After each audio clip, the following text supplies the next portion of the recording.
ես իհարկե դեմ չեմ եւ կարծում եմ որևէ մեկս դեմ չենք առողջ ապրելակերպին, առողջ սնունդին եւ երևի թե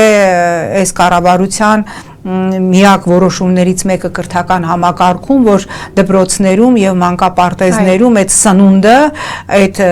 փոխվի եւ հնարավորինս առողջ սնունդ տանք այդ տրանս յուղերից զերծ, բայց ինձ ահազանգել են բարբերաբար եւ հիմա էլ ահազանգել են այսօր Ձորաղբյուր գյուղի ծնողները, Ձորաղբյուրի մանկապարտեզում երեխաները սոված են մնում։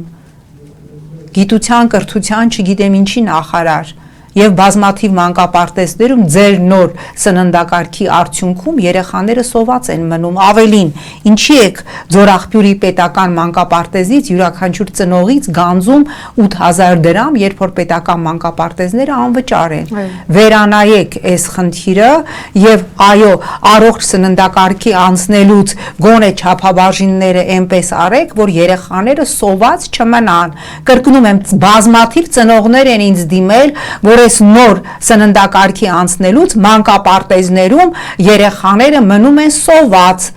լավ է առողջ սննդակարգը, բայց այնպես ճշգրիտ սննդաբանների հետ օրվա կալորիան համապատասխանեցրեք, որ երեխաները չմնան սոված եւ բացատրեք, թե ինչի Ձորաղբյուրի մանկապարտեզից գանձում եք յուրաքանչյուր ծնողից 8000 դրամ, երբ որ մանկապարտեզը մասնավոր չէ եւ պետական է։